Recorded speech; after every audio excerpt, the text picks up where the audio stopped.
Look, I'm not going to sugarcoat this, because honestly, I'm done pretending everything was my fault. I'm Sloane. I'm 33, and yes, I'm divorced.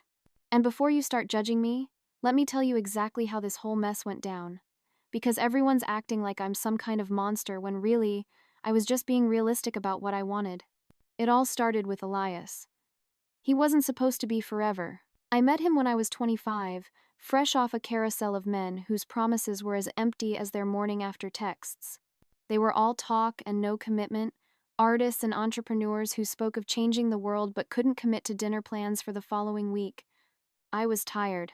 Tired of the games, tired of the ambiguity, tired of feeling like I was always auditioning for a role I was never going to get. Elias was 22 when we met, a freshly minted college graduate working some entry-level tech position. He had this earnest, wide-eyed quality that screamed, safe. But here's what caught my attention. He was completely, utterly smitten with me from day one. This boy looked at me like I was a celestial event, some kind of goddess who had descended from heaven just for him.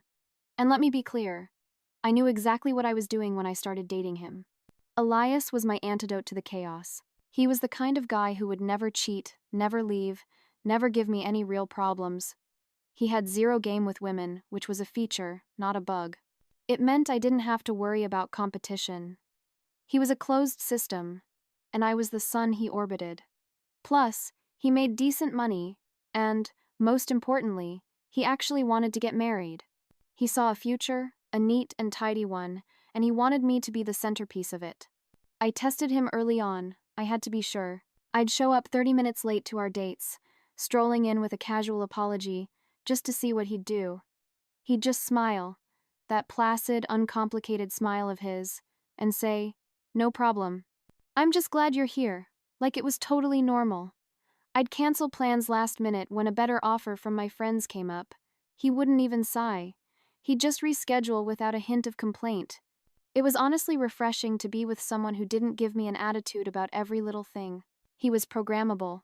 The best part was how eager he was to please me. Elias would literally drop everything if I needed something. My car needed an oil change? He'd take it. I had a long day and didn't want to cook? He'd have my favorite takeout waiting. It was like having a personal assistant who was also sleeping with me. And honestly, after dealing with selfish guys for years, I thought I'd hit the jackpot.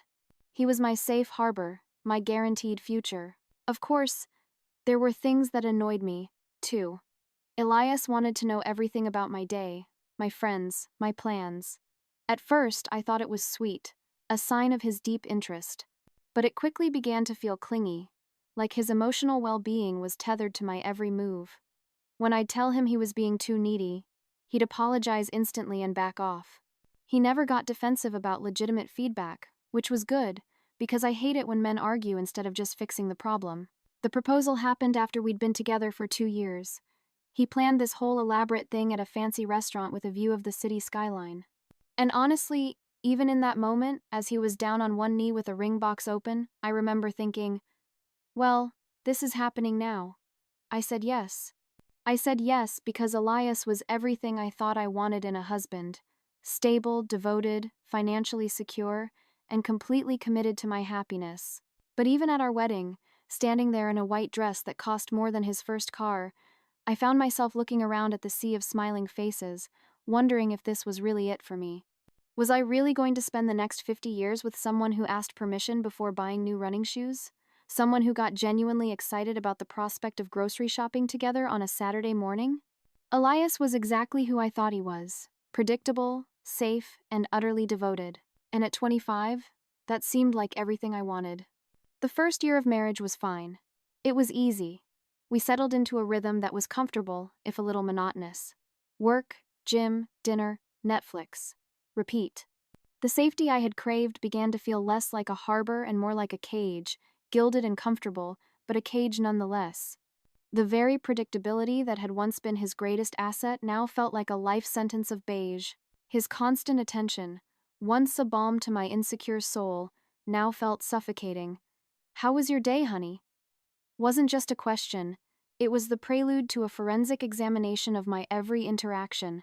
I started giving one-word answers, hoping to starve the conversation of oxygen. His presence became a constant, quiet hum in the background of my life, a presence I had engineered but now desperately wished I could turn off. By the time we'd been married for 2 years, I started realizing that being predictable and safe might not be enough for the next 40 years of my life. The world outside our neat, quiet home seemed to be thrumming with a life I was missing out on. I felt trapped by monogamy, a concept that suddenly seemed archaic and restrictive. That's when I brought up opening our relationship. I framed it as something progressive, an evolution. I think we should explore and grow, both as individuals and as a couple.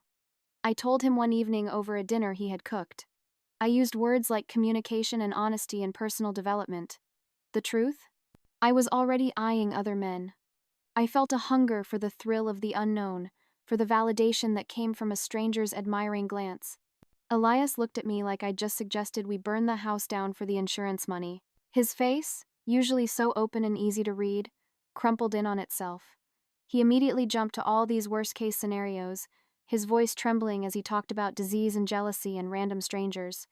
He was acting like I was asking him to share me, his prized possession. I spent months wearing him down. I was patient and strategic.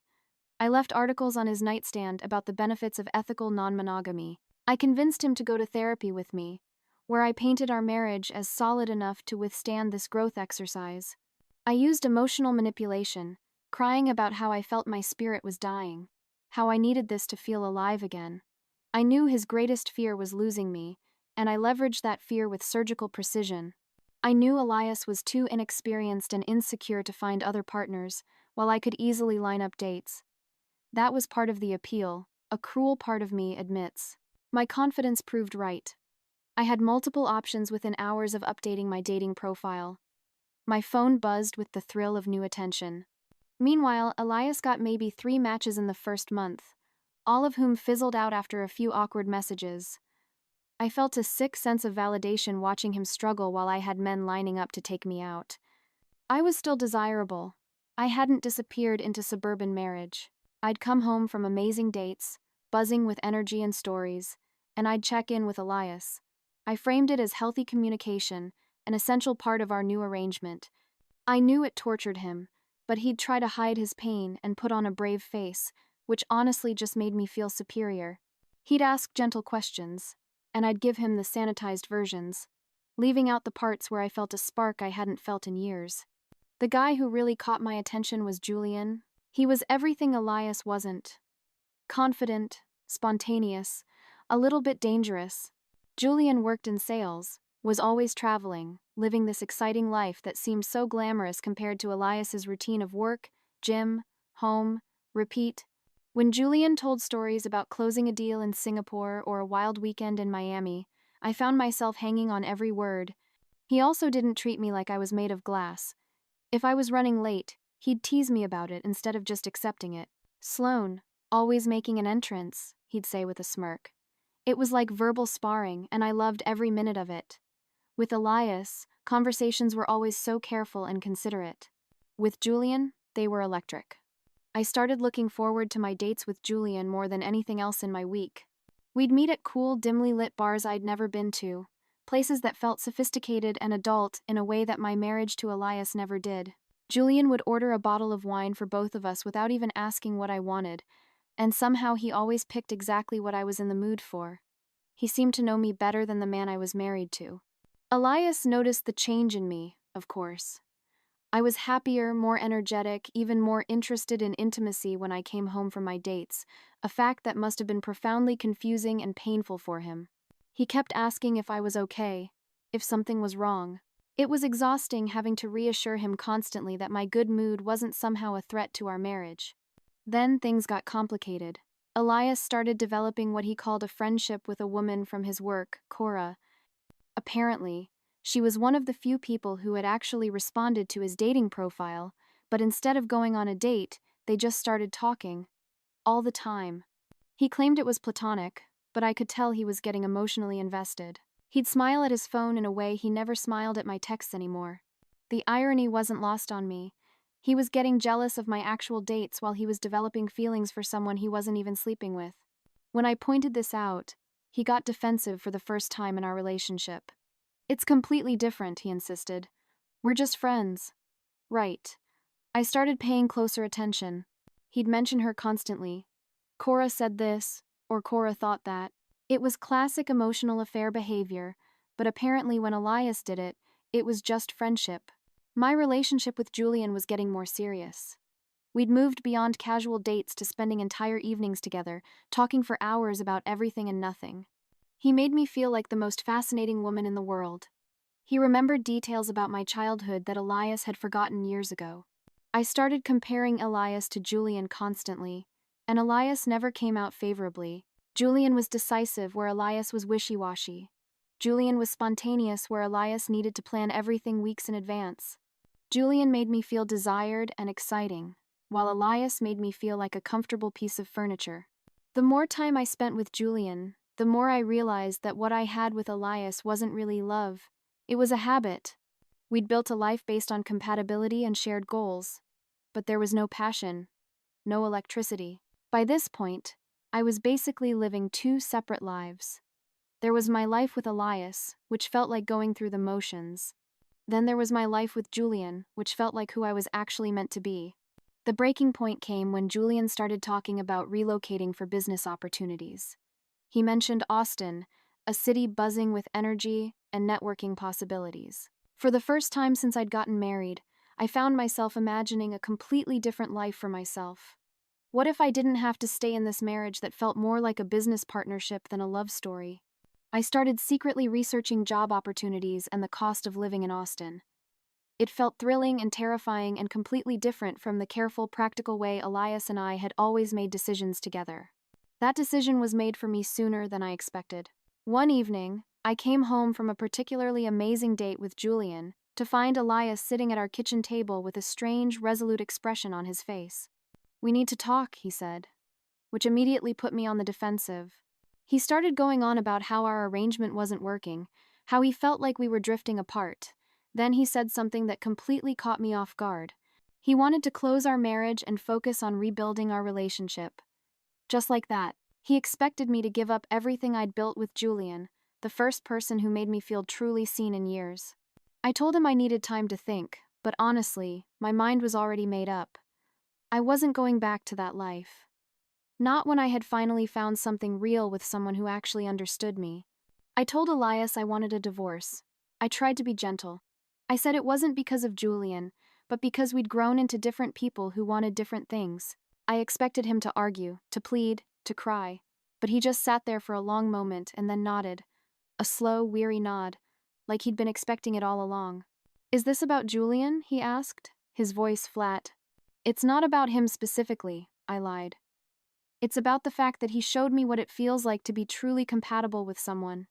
The divorce process was surprisingly smooth, probably because Elias just wanted it to be over with. We hired one of those collaborative divorce lawyers who helped us divide everything without turning it into a war. He got to keep the house, the monument to our failed, sensible life. I got enough money to start fresh somewhere new. What surprised me was how relieved I felt once the decision was made. All the guilt and anxiety I'd been carrying around just disappeared. The week after the divorce was finalized, Julian and I packed a U-Haul and left for Austin. As I watched our quiet suburban street disappear in the rearview mirror, I didn't feel a single pang of regret. I felt free. For the first few months in Austin, everything was perfect. It was a movie montage of a new life. Julian and I found a beautiful apartment in a trendy neighborhood with great restaurants and nightlife. We fell into an easy routine of exploring our new city together, trying new taco trucks, meeting interesting people through his work connections. I felt alive, vibrant, like the protagonist of my own story for the first time. But after about 6 months, the high began to wear off, and I started noticing things about Julian that bothered me. Little things at first. The way he'd flirt with waitresses right in front of me, a casual, charming performance that suddenly made me feel invisible.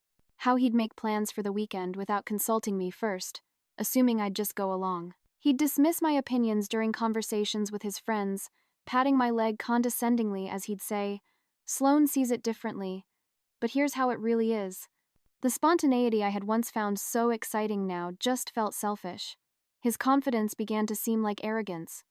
The biggest issue was that Julian treated our relationship like it was still casual. Even though I'd moved across the country to be with him, he'd make comments about keeping our options open or not wanting to rush into anything serious.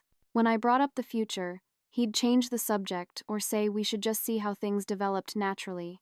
The worst part was realizing that Julian had never actually asked me to be exclusive with him. I had just assumed. I assumed that moving to a new city together meant we were in a committed relationship.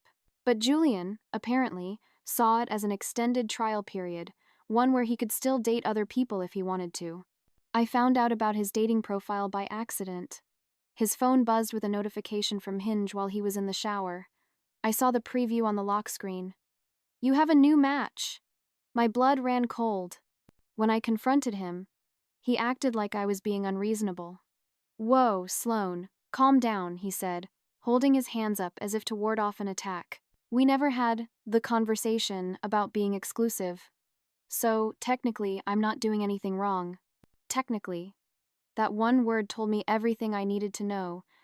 I finally understood that Julian was exactly the kind of guy I dated before Elias. Charming and exciting, but ultimately unwilling to commit to anything real. I had traded a man who would give me the world for a man who wouldn't even give me a title. I tried to make it work for a few more months, but the magic was gone. All the things that had attracted me to him became irritating reminders of how naive I'd been. The final blow came when Julian announced he was being transferred to Los Angeles for an even better position. It was a huge promotion. He was ecstatic.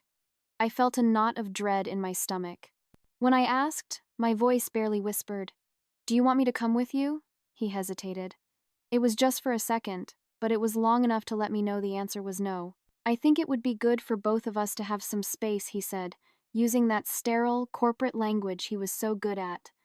"To figure out what we really want." It was code for, "I want to start fresh in LA without the complication of a girlfriend who has expectations." So there I was, 33 years old, divorced, living in a city where I knew nobody except my ex-boyfriend who was about to move away. I had given up a stable marriage with a decent man for an exciting relationship with someone who turned out to be just as unreliable as every other guy I'd dated before Elias. I had come full circle. Only now I was older, more alone, and carrying the weight of a monumental mistake. 2 years have passed since Julian left for Los Angeles.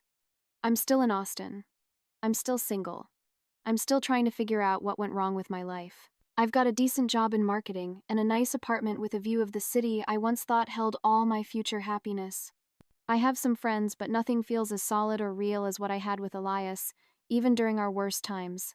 Through mutual friends, I heard that he was indeed dating Cora. Seriously. They moved in together about 6 months after our divorce was finalized. Part of me wanted to reach out to him, maybe apologize for how things ended, but I knew that conversation would be more for my benefit than his. The hardest part is seeing his life play out on social media. We still have a few mutual friends, and they post pictures from gatherings. There's Elias and Cora at a barbecue, at a friend's wedding, on a hiking trip. And they look genuinely happy. Not just performing happiness for the camera like Elias and I used to do, but actually deeply happy. Elias looks different in these photos. He's more confident, more relaxed, like he's finally comfortable in his own skin. He stands taller. Cora posts these sweet, enthusiastic captions about their weekend adventures, or how proud she is of his promotion at work. It's the kind of supportive energy I never gave him. What kills me is that he is thriving without me in ways he never did during our marriage. He's been promoted twice. He's taken up hiking and photography hobbies I used to roll my eyes at when he suggested them. He looks happier and healthier than I have ever seen him. The worst part was running into them at a restaurant a few months ago. I was there with a guy I'd been seeing casually. Elias and Cora were having dinner at a corner table. They didn't see me at first, so I got to watch them interact naturally. He was telling a story, animated and funny in a way I'd forgotten he could be. He leaned in, she laughed, touching his arm. It was easy. It was real. When Elias finally noticed me, he didn't flinch. He gave me a polite wave and a genuine smile. Not the fake smile you give to someone you hate, but the real smile you give to someone you genuinely wish well. His complete lack of lingering resentment made it clear that he'd moved on so completely that I was no longer a source of pain, just a footnote in his past. Cora was gracious, too. When Elias introduced us, she was warm and friendly without being fake about it. They told me about their recent trip to Colorado and their plans to buy a house together in the suburbs. Elias mentioned he'd started hiking regularly. I discovered I actually love being outdoors, he said, looking at Cora. Cora got me into it. Walking away from that encounter, I felt something I hadn't expected. It wasn't just jealousy, it was a wave of genuine happiness for him, mixed with a crushing, suffocating regret for what I had thrown away. Not because I wanted to be back with him, but because I realized I'd never appreciated what we had when I had it. I started thinking about all the ways I'd dismissed his attempts to connect, all the times I'd made him feel like his interests and personality weren't enough to keep me engaged. He had been offering me exactly what Cora was clearly enjoying, a true partnership with someone who wanted to build a life together. Now I'm 33, single, living in a city where I have no real history or deep connections, watching my ex-husband build the kind of life I'd always claimed to want, but never knew how to appreciate when I had it. And the worst part is that I know, deep in my bones, that it's entirely my own fault. I chose excitement over stability, passion over partnership, chemistry over compatibility. I convinced myself that love was supposed to feel like a constant high instead of a steady, reliable warmth. I threw away something real for something that looked better from the outside but had no substance underneath. Elias didn't fail me as a husband. I failed him as a wife. And now he's getting to experience what marriage is supposed to feel like with someone who actually deserves him. Someone who sees his kindness as a strength instead of a weakness, his reliability as a gift instead of a burden. I can't even be angry about it, because they both deserve their happiness. He deserves someone who appreciates him from day one, instead of figuring it out years too late. The only person I can be angry with is myself, for being too immature and selfish to recognize what I had when I had it. So, here I am, watching from the sidelines as my ex-husband lives his best life with someone who actually deserves him, while I'm still trying to figure out how to build something real. And honestly, I'm not sure I ever will.